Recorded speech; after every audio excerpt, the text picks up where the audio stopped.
Assalamualaikum warahmatullahi wabarakatuh.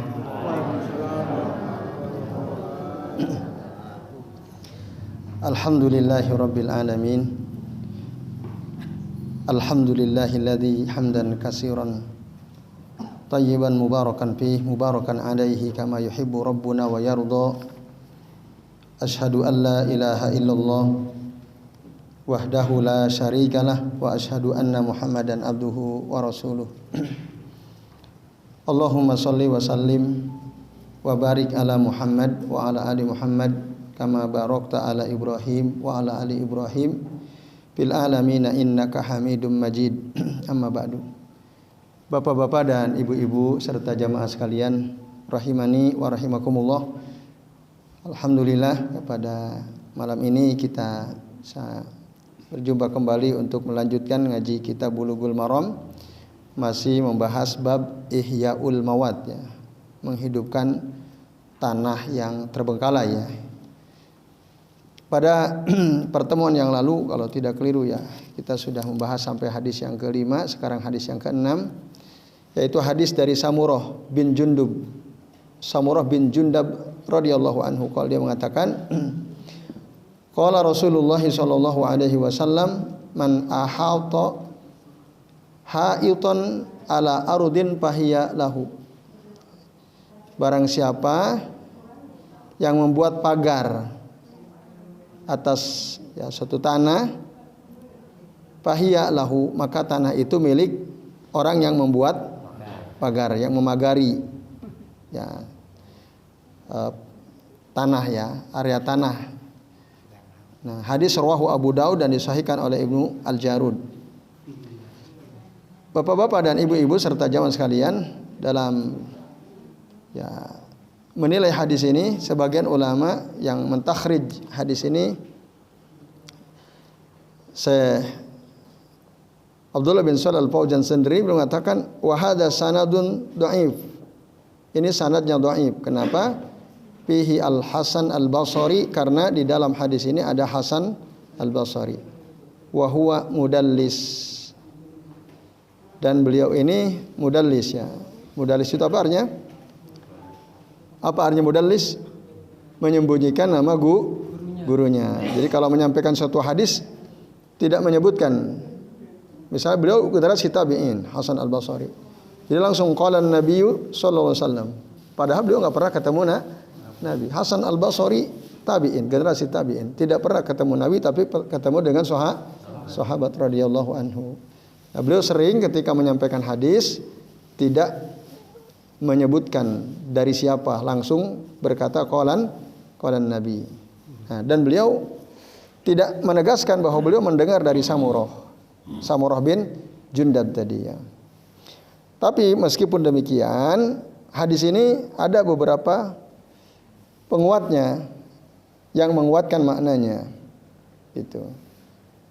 Di antaranya beberapa hadis yang kita sudah bahas di depan. Nah, maka dengan demikian hadis ini bisa digunakan sebagai dalil karena ada syawahid tu'ayyidu makna. Nah, apa faedah yang kita bisa ambil dari hadis ini, Bapak Ibu dan jemaah sekalian? Yang pertama, hadis ini menunjukkan bahwa di antara cara untuk, ya, menghidupkan tanah yang terbengkalai, yang tidak jelas siapa pemiliknya, lalu tanah itu terbengkalai, kita mau hidupkan tanah itu, caranya adalah dengan membuat pagar, gitu.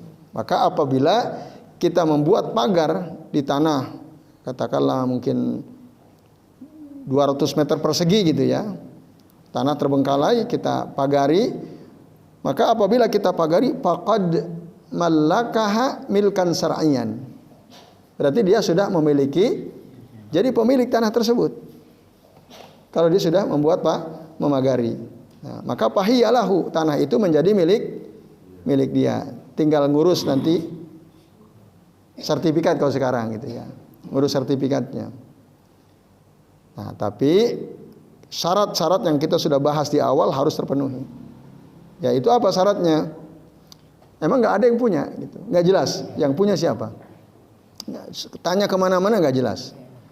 Nah, maka boleh tuh kita pagari, kita garap.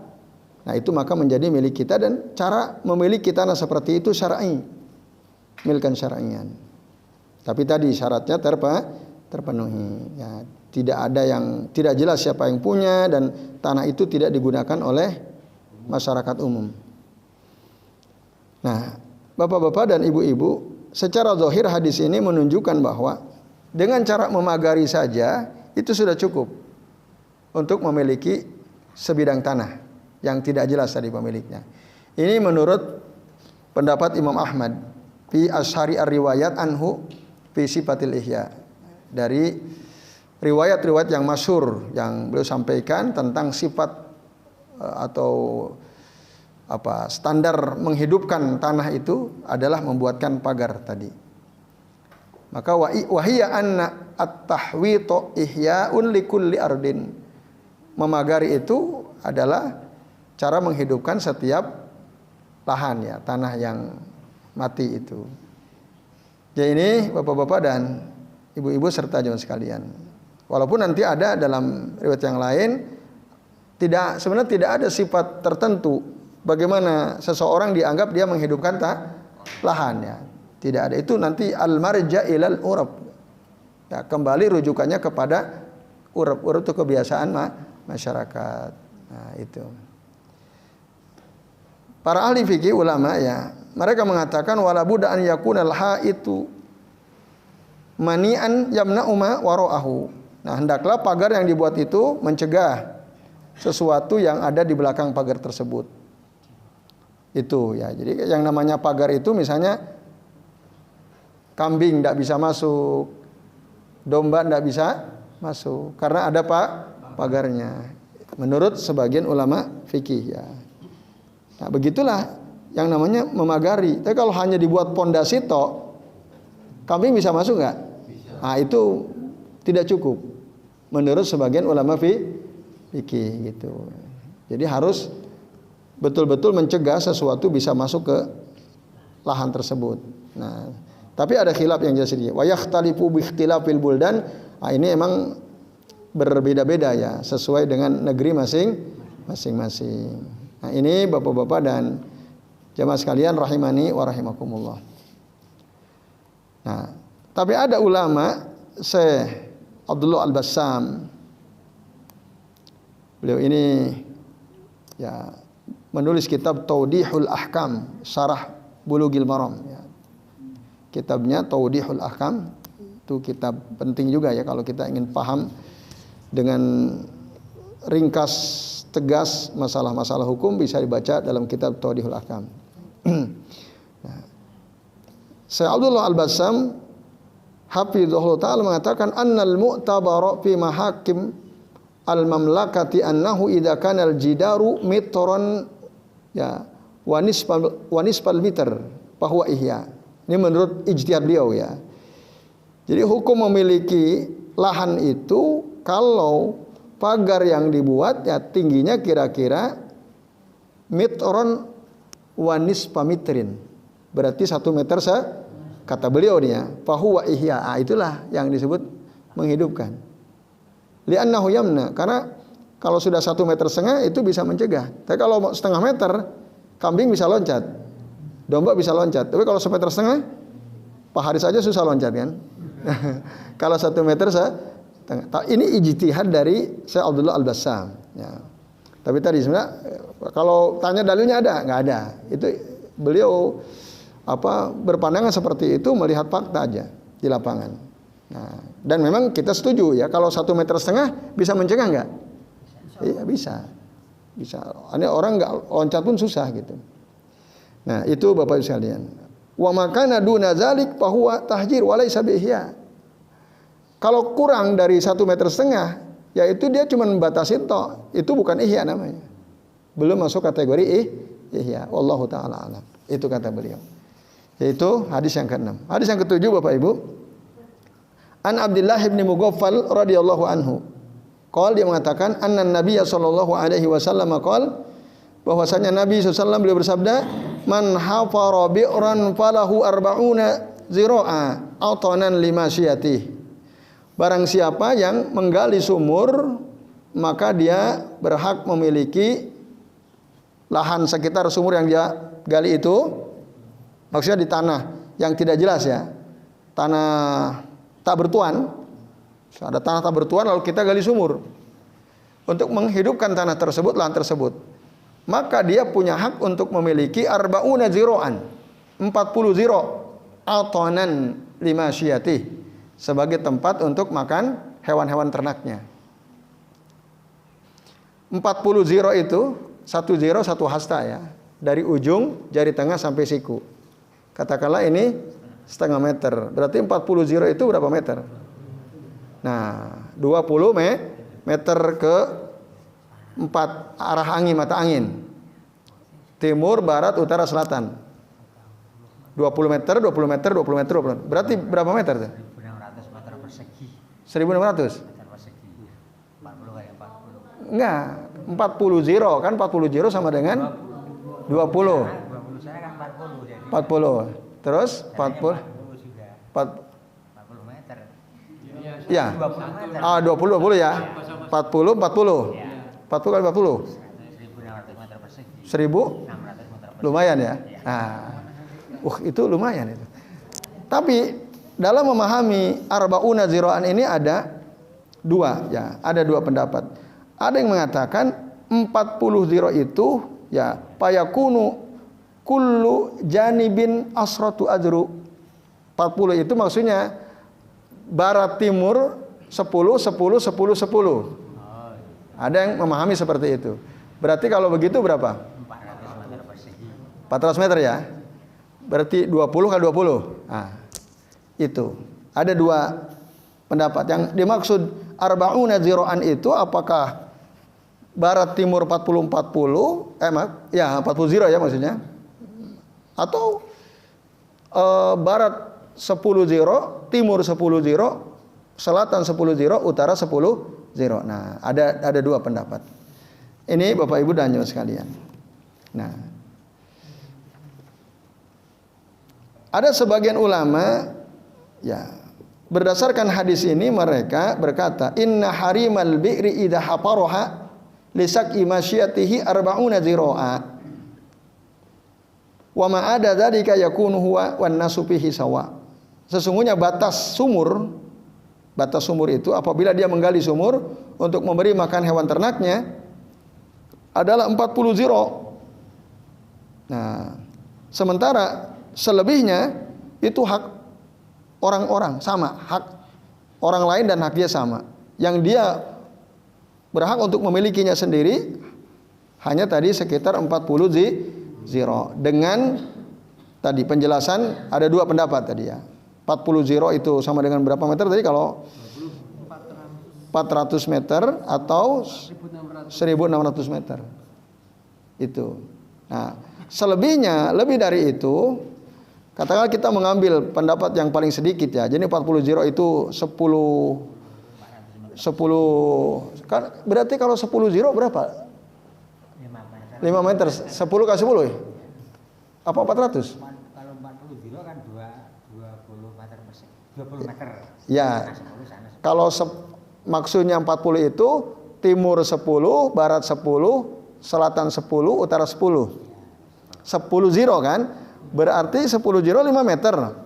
5 meter, 5 meter jadi 10 meter kali 10 meter. Benar gak? Ya kan ukurannya ziro ini bukan metron. Berarti berapa? 200 meter. 200 meter. Nah, tapi kalau 20 baru 40 kali 40 ya. Itu baru 1.600. Nah, ini Bapak-bapak dan Ibu-ibu serta jemaah sekalian. Jadi berarti minimal 200 meter persegi gitu ya. Kalau kita ngikuti pendapat yang minimalis tadi. Tapi ada pendapat kedua Bapak Ibu. Nah, jadi yang dimaksud di luar itu, di luar batas tadi katakanlah kita ngambil yang minimalis ya. Berarti 200 meter, di luar 200 meter persegi itu, nah, dia nggak boleh melarang orang lain. Tapi kalau yang dalam lingkaran 200 meter persegi, Nah, itu dia boleh melarang orang lain untuk mengambil manfaat dari lahan tersebut. Tapi pendapat kedua mengatakan batas sumur itu adalah khamsatun wa isruna ziro'an. Khamsah wa isrun. 25 ziro. Untuk sumur baru. Idza kanat bi'ran jadidan. Wa khamsuna ziro'an in kanat bi'ran qadimah. Asariyah. Ya. Sumur tua. Peninggalan entah punya siapa begitu ya. Ini kaul Al-Imam Ahmad. Waqtarahu Ibnu Qudamah wa Syekh Abdul Aziz bin Baz rahimahullah. Nah, mereka mengatakan 25 kalau sumur baru, 50 kalau sumur tua. Itu mana dasarnya? Nah, dasarnya hadis dari Sa'id bin Al-Musayyib atau Musayyab an Abi Hurairah radhiyallahu anhu. Nah, Abu Hurairah itu mertua dari Sa'id bin Al-Musayyib atau Al-Musayyib, bisa dibaca Al-Musayyab, Al-Musayyib. Dari Nabi, kata Abu Hurairah, dari Nabi sallallahu alaihi wasallam beliau mengatakan harimul bi'ri al-badi khamsatun wa isrun. Batas sumur yang baru itu adalah 25 ziro'an. Ziro. 25 ziro. Wa harimul bi'ril adiyah, sementara batas sumur yang sudah lama, sudah tua, khamsuna ziro'an. Adalah 50 ziro. Hadis akhrajahu ad-Daruqutni. Nah, ini bapak-bapak dan ikhwas sekalian, ajani Allah wa iyyakum ajmain. Bapak Ibu dan jamaah sekalian. Nah, ini dasarnya. Kenapa kok sumur tua batasnya lebih lebar? Karena biasanya sumur tua dia butuh airnya lebih banyak. Ya, itu. Maka dia batasnya menjadi lebih banyak, 50 ziro. Nah, Bapak Ibu dan jamaah sekalian rahimani wa rahimakumullah. Ada dua hadis tapi berbeda. Ada yang mengatakan hadis terakhir ini yang dikuatkan. Jadi tarjih hadis Abi Hurairah wa tad'if hadis Ibnu Mughaffal. Hadis yang tadi itu dilemahkan, yang dikuatkan adalah hadis Abu Hurairah. Ini pendapat Ibnu Qudamah. Jadi yang kuat hadisnya ini. Kalau sumur baru 25 ziro, sumur lama 50 ziro. Nah, cuma tidak diterangkan apakah kalau tadi yang 40 kan ada keterangan. Maksudnya 10 timur, 10 barat, 10 selatan, 10 utara. Yang 25 atau 50 itu bagaimana ngitungnya? Apakah masing-masing arah mata angin 50-50, 25-25 atau bagaimana? Nah, andai kata kita ambil yang paling gampang begitu ya, 25 ziro ke selatan, 25 ziro ke utara, 25 ziro ke timur, 25 ziro ke barat. Kalau dihitung meter, 25 ziro berarti berapa meter? 12 meter setengah, 12 meter setengah. Jadi 25 meter kali 25 meter. Berapa? 625 ya. Ya itu, kira-kira itu kalau kita menghitungnya seperti itu. Nah, kalau 50 meter berarti 25, 25, 50, 50 ya. 50 berapa? 2.500 meter. Wah, lumayan. Lumayan luas ya. Nah, ini. Tapi ada yang mencoba melakukan al-jam'u wa taufiq Bapak Ibu. Semua hadis digunakan, tidak ada yang ditolak, tidak ada yang dilemahkan. Nah, caranya bagaimana? Nah, cara memahaminya adalah jika ya yang membutuhkan air itu adalah seorang yang menggali sumur tadi, yang butuh air untuk memberi makan memberi minum hewan ternaknya. Nah, itu batasnya adalah ya berdasarkan hadis Ibnu Mughaffal. Karena yang membutuhkan air adalah sahibul bi'ri, yang punya sumurnya, yang gali sumur. Paham ya? Maka menggunakan hadis Ibnu Mughaffal. Jadi 40. Tapi jika yang membutuhkan air ini lau anna al-murad ma yahtaju ilaihi al-bir, yang dimaksud ya sesuatu yang butuh air bukan hanya hewan ternak, tapi termasuk ya untuk mengairi lahan ya. Kalau mau ditanami, nah itu baru menggunakan hadis ini. Hadis Abu Hurairah radhiyallahu anhu. Nah, tinggal kebutuhannya yang mana, gitu ya. Dia hanya butuh untuk memberi minum hewan ternaknya saja, atau dia butuh untuk hewan ternak sekaligus lahan yang dia tanami. Kalau dia butuh untuk lahan juga, maka itu tadi 50-50 atau 25-25. Yaitu Bapak Ibu dan hadis sekalian ya. Tergantung tadi sumur baru atau sumur lama. Nah, ini penjelasan hadis yang ke-7 ya, Bapak-bapak dan Ibu-ibu serta jamaah sekalian.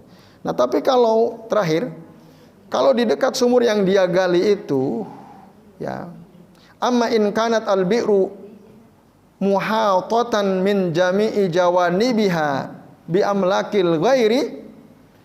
Tapi kalau sumur itu sudah dibatasi oleh pinggir timur, barat, utara, selatan, sudah dibatasi oleh milik orang lain, dia gali sumur. Tapi ternyata ke timur udah ada, ke sana mentok, sini mentok, udah ada yang punya, ada batasnya orang punya. Nah, kalau itu fahadhihi laisa la harimun wala murafiq. Kalau gitu ya dia nggak punya batas, hanya sebatas pada sisa-sisanya itu. Nah, gitu. Kalau udah ternyata di situ ada mentok semua. Wallahu taala alam. Ya baik Bapak-bapak dan Ibu-ibu serta jamaah sekalian, ini yang bisa kita bahas. Ya, segera cari tanah terbengkalai itu ya. Nah, gali sumur tuh. Nah, kalau di sini nggak ada ya. Ya, silakan. Monggo. Ya. Yang dibahas? Nah.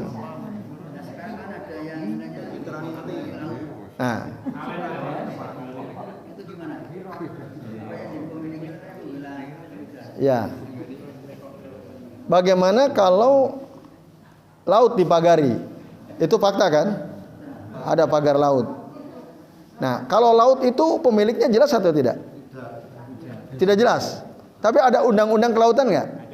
Nah, itu kembali. Berarti kalau negara sudah punya undang-undang kelautan, ya itu yang dijadikan patokan. Nah,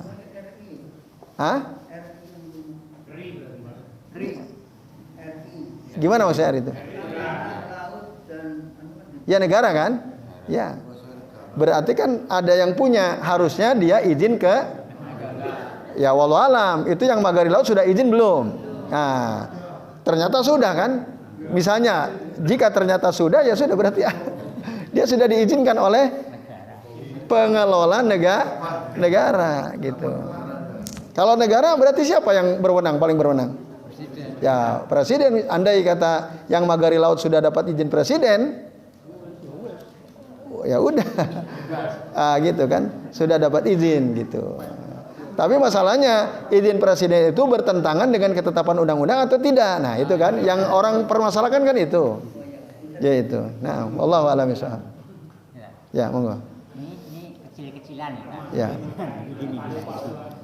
Kita punya lahan dan lahan itu terbelai, artinya tidak diurus. Punya antum sendiri, punya kita gitu. Dosa atau enggak? Terima kasih. Ya, iya. Itu termasuk menyia-nyiakan nikmat Allah, betul.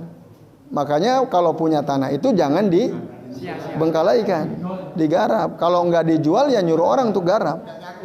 Nah, itu. Tapi biasanya kalau gitu yang rumahnya jauh ya. Ya kayak kami sendirilah. Kami kan punya warisan ya di kampung kelahiran. Itu sejak saya nikah tahun 2005 sampai sekarang ya tak tahu, ada sertifikatnya, ada batasnya. Setiap kali saya pulang saya tengok. Dulu sih masih banyak pohon rambutan, pohon sawo. Sudah berapa tahun tuh 2005 sampai sekarang ini? 20 tahun ya. Ya pohon rambutan udah nggak produktif, banyak ilalang, tumbuh terbengkalai. Nah akhirnya kemarin saya minta kakak saya tolong digarap ini.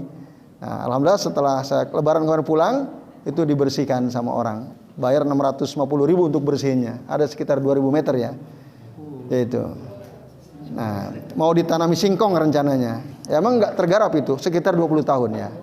Ya. Sampai apa akhirnya? Orang-orang itu banyak buang air ke tanah saya itu. Ya saya dan adik saya 2 perempuan ya. Jadi dia itu Pak Haris. Harusnya memang digarap. Ya, terakhir monggo. Ya.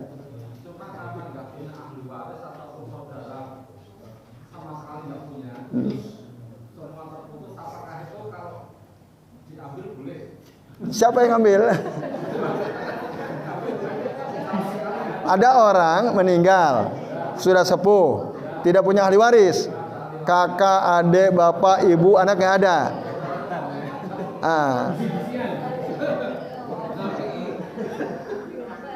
Kalau dulu ya ke Baitul Mal kalau dulu. Nah kalau ini bisa jadi di sini.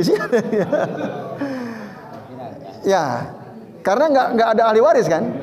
Terus terbengkalai misalnya. Kita tahu ini Simba ini sepuh, nggak punya saudara. Tapi tanahnya lumayan luas kan. Katakanlah 1000 meter rumah dia ada, itu sudah jadi sarang jin gitu ya. Udah bertahun-tahun orang yang meninggal. Itu bagaimana? Nah, ya kalau dulu kembali ke Baitul Mal. Nah, sekarang masa nggak ada Baitul Mal kan? Nah, apakah kembali dikuasai negara atau bagaimana itu ya? Nah, mungkin untuk kasus seperti itu bisa jadi itu. Bisa tuh. Misalnya Pak Surono punya tetangga sudah sepuh. Itu bisa jadi dalam kasus seperti itu. Bisa jadi. Punya jenengan tetangga gitu enggak? Baik Bapak Ibu, itu ya, ini penjelasan syariat ya terkait dengan cara memiliki tanah yang mati tadi ya, ardul mawat, maaf. Baik Bapak Ibu, karena waktu kita terbatas, kita cukupkan. Mari kita akhiri dengan doa kafaratul majlis. Subhanakallahumma wa bihamdika asyhadu an la ilaha illa anta astaghfiruka wa atubu ilaik. Wa sallallahu ala Muhammadin wa ala alihi wa sahbihi wa baraka wa sallama alaihim ajma'in. Billahi taufiq wal hidayah. Wassalamualaikum warahmatullahi wabarakatuh.